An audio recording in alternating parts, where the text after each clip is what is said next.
our own country. So Southern pride was the first advantage. They're defending their homeland, which is, are you gonna fight harder when you're defending your home and your family than if you march down from New Jersey? Certainly. So Southern pride. Examples, they were defending their own soil, they were fighting a defensive war, and they believed they only needed to protect their territory until the North got tired of fighting and just went home and said, go ahead and have your own country. Okay? What might be another advantage they have? This one is really legitimate. What I tell you about, they lost one of, what did poor Winfield Scott fell over in his couch. Okay, so the South had a stronger military tradition. South had a stronger military tradition. And there's two parts to this. It's not just officers. Did you know that prior to the Civil War, the biggest percentage of soldiers that were fighting or in the military were from where? South. So when everybody seceded, where did the United States Army go? South, right? And Lincoln got his 75,000 volunteers, correct? Did you hear that in your other class? Lincoln got his 75,000 volunteers, but were they any good? Were they trained? Were they ready to go? No. How about these soldiers the South have? Are they trained and ready to go? Yeah, because they've already been trained. They're soldiers.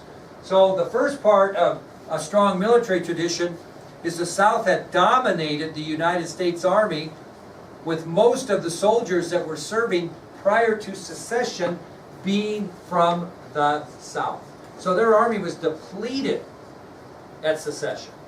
In addition, not only Robert E. Lee, but there are many officers who served in the Union Army who went back, including Robert E. Lee, to serve the Confederacy. They had much better military leaders. I'll give you an example. You know how many times Jefferson Davis changed overall commanders during the Civil War? Anybody know? What do you think? 0. You know how many times Abraham Lincoln switched? I won't tell you the exact number. I'll just let you go through the process as we talk about it. I will tell you that he changed his overall commanders several times until he finally ends up with who that's successful? Grant. But he goes through a bunch before that because the military leaders in the North were bad. You hear all these great stories about Ulysses S. Grant, right? Great general, Civil War general. He was. He was kind of a pathetic loser prior to volunteering with Lincoln's 75,000 request. He was. He had not a very good life, and I'll tell you about that when we get later into history. But he became Ulysses S. Grant because of the Civil War. You know what he was doing prior to the Civil War? He was working in his family's tannery where his 2 younger brothers were telling him what to do. That's how his life was going. He was more than happy to volunteer when the time came. So he wasn't a great military hero prior to the Civil War. So the leaders in the South were much, much better. Okay? The third advantage is that Southerners were more proficient at outdoor living. Southerners were more proficient at outdoor living.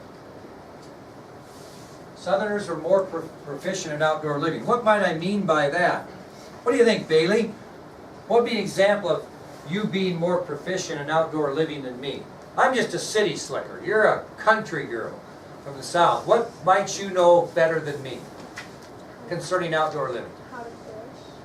Well, maybe. That won't have much to do with war, but it's okay. But you're getting close. What else could you do? Could you, when you're fishing, are you camping with your family and camping out and doing that type of thing? Okay. Well, so they would be more used to an outdoor life during wartime when you have to, sleep on the ground and make the most out of no food. Outdoor camping type. Whereas the Northerners were all city slickers.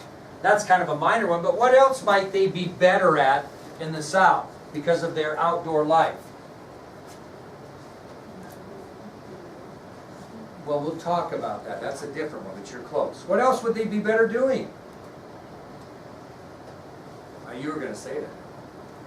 I was thinking maybe they'd be able to use the environment to their advantage. Okay, we'll talk about that. You and Izzy are there. Would they be more proficient with firearms and hunt? I mean, they were hunting they were much better with firearms. Half these guys in the North, these city slickers, never picked up a weapon in their life.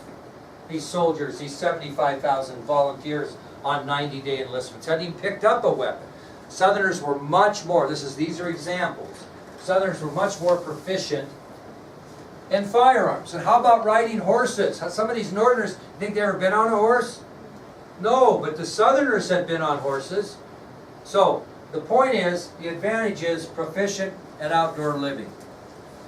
The examples are that the people of the South were much more adept to an outdoor life. Northerners were raised in cities. They didn't know how to camp out or batch, so to speak.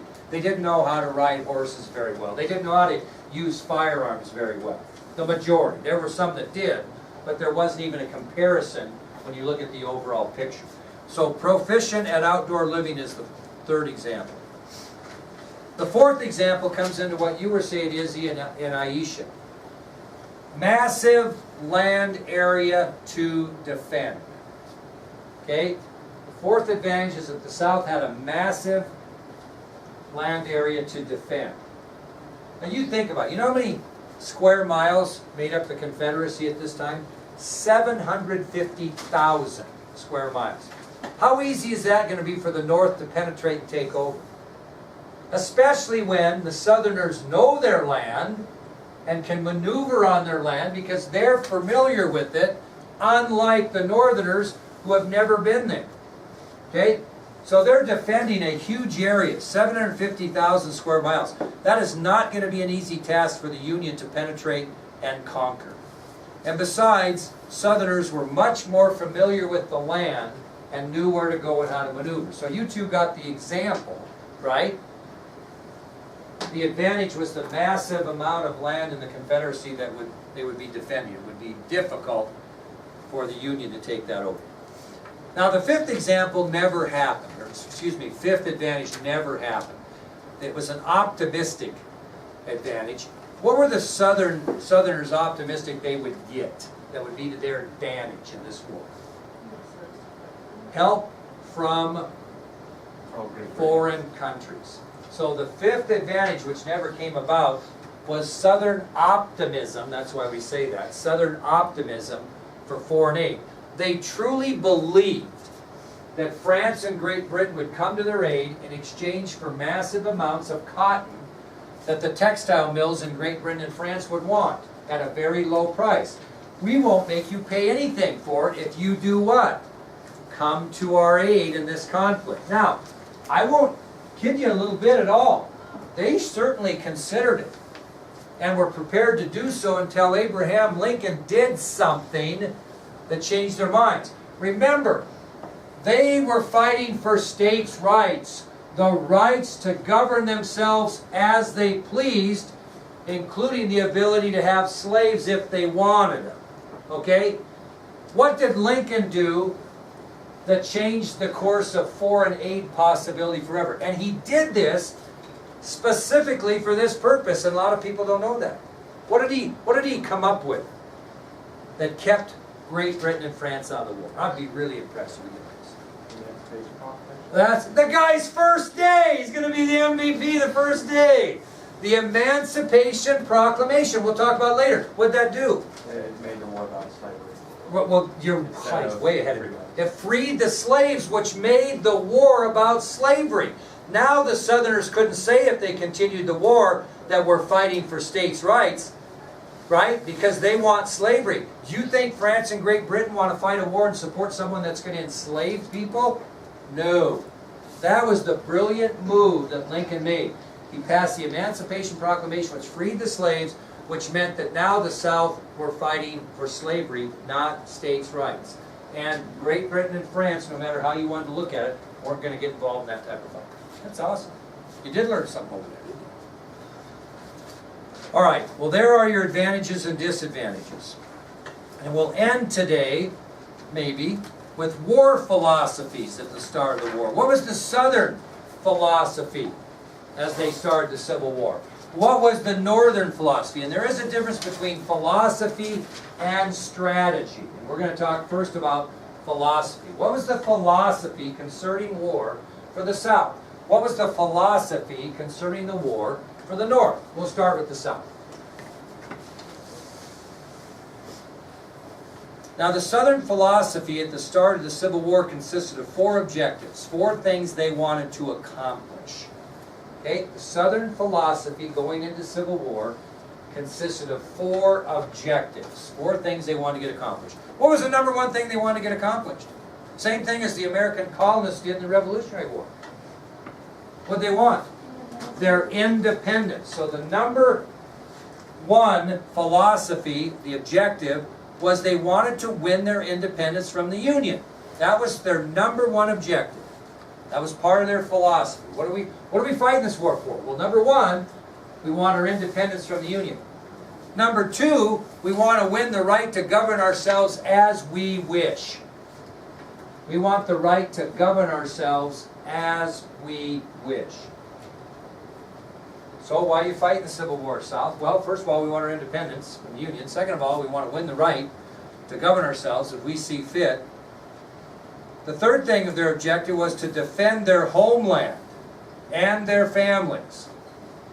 They wanted to defend their homeland and their families. That was their philosophy. We're going to defend our home and our families. We're not letting the North come down here and take over our homes. And obviously, what's the last thing they want to do? Preserve, come on, which included slavery. Okay, they wanted to preserve slavery. So the 4 objectives in the philosophy for the South at the start of the Civil War: number 1, win your independence from the Union; number 2, win the right to govern themselves as they saw fit; number 3, to defend their homelands and their family; and number 4, to preserve slavery. What was the only philosophy the North had? It was Lincoln's philosophy, and it was the whole reason why the North fought the South in the Civil War. What was it? Nope, that's a good one. Actually, that had nothing to do with it. But I'll get to that in a minute. What was the number 1 goal? To unite the Union. To preserve the United States of America into one country. That was their number 1 goal and their only philosophy.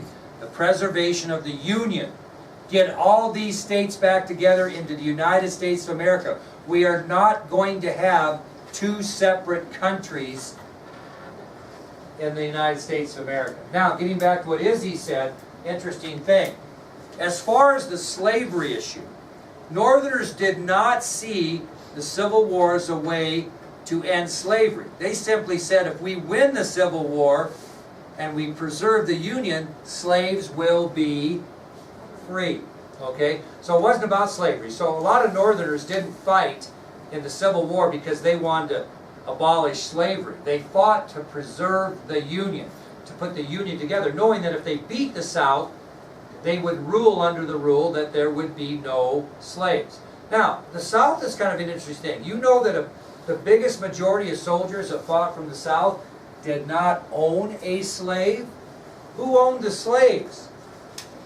Rich people. Rich plantation owners. But, so why would these soldiers fight against the North to be independent? Why would they care if we had slaves or not if they didn't ever have any themselves?